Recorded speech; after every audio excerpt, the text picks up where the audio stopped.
Hello friends, it's Kristie Marcotte.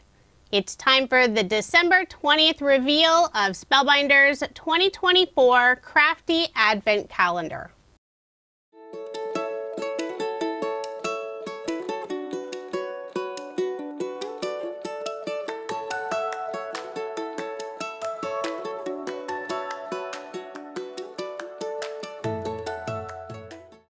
If you have the Advent calendar and haven't looked at the December 20th item, now's the time to pause the video.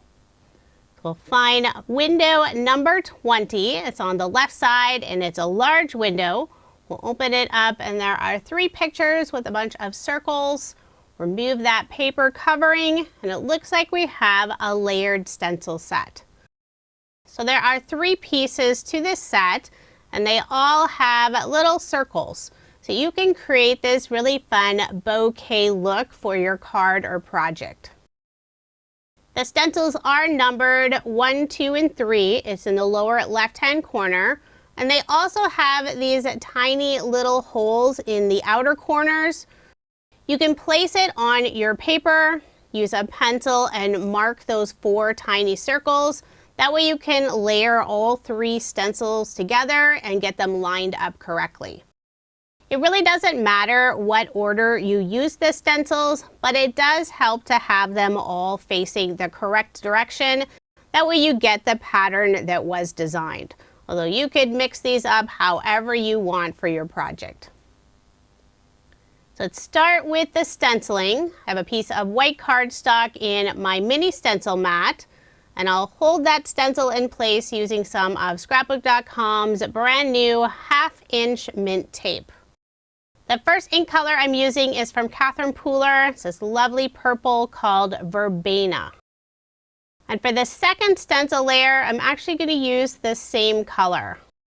When adding the mint tape pieces, I'm placing them on those outer corners with the teeny tiny circle since I don't want to accidentally ink those areas. So I'll add ink for the second stencil layer. And even though I'm using the same ink color, I'm doing it just a tiny bit lighter than the first stencil layer. For the third stencil layer, this is another ink from Catherine Pooler. It's called Matcha. Really pretty light green color. I'll reuse the mint tape pieces, cover up those teeny tiny holes. I didn't put one in the lower right-hand corner since there isn't a circle really close to that area. And I felt that I needed a few more circles, so using this last stencil, I'll flip it around, figure out where I can fill in more of those areas, and I'll use the same matcha ink color. The bouquet design for a stencil is perfect to use throughout the year. It adds this really fun background for an image or sentiment. So there's my stenciled image all complete. I'll cut out this area using a stitch circle die from Love from Lizzie, just trying to decide which part of the stenciled area I like the best. I'll hold the die in place using more mint tape from Scrapbook.com. I will be using pattern paper for my card. This is from Newton's Nook Designs. It's their Spring Blooms collection. I don't have a lot of paper left. There aren't even any full sheets, but still plenty of scraps. And I have all those scrap pieces stored in a 6x6 Scrapmaster. And if you're interested, I do have links in the description box. I will be using a card sketch for inspiration. This is from Mojo Monday. It's sketch number 539.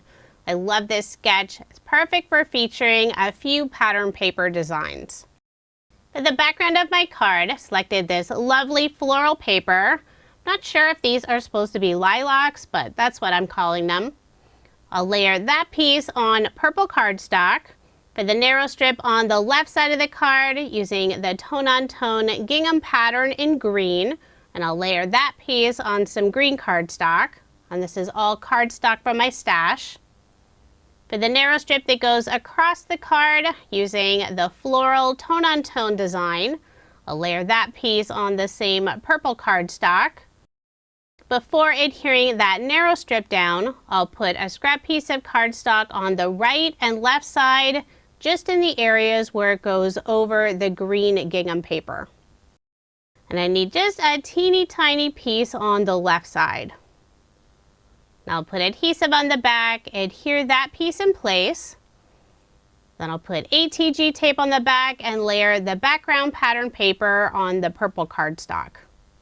My background pattern paper piece is 4 inches by 5 1/4 inches, and the purple cardstock layer is an additional 1/8 of an inch.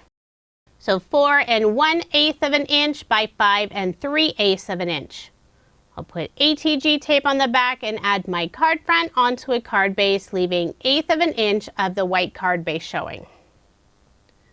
So here's where I'll add that stenciled circle, following the design of the card sketch.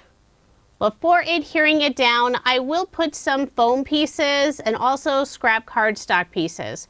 I want to keep that circle at about the same level. So those foam pieces will go in the upper right quadrant area, scrap cardstock piece on the left side.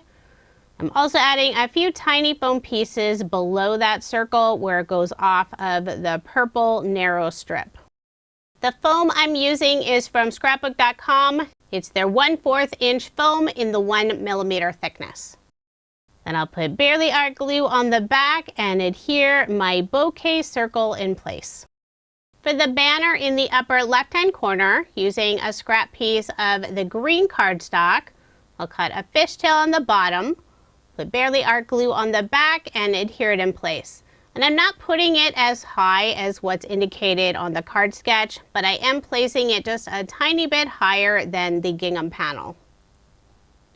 I will be adding a bee image, and this die set was, I believe, the December 6th Advent item. I've already assembled it, so if you need to see how to assemble the bee, you can go watch my December 6th Advent video. For a sentiment, I'm adding hello, and this sentiment die was included in the December 1st window. I used the same green cardstock, put some white cardstock behind it so you can see those letters. And I did put some scrap cardstock on the very left side of the sentiment before adhering it down. So there's my finished card, and here's a look at my daughter's beautiful card. I love the colors that she used for her stencil. If you are interested in any of the products I use for my card, I do have links in the description box below. Be sure to come back tomorrow for the December 21st reveal and a card. Can you believe we're almost finished? Thank you so much for watching, and I hope you have a wonderful day.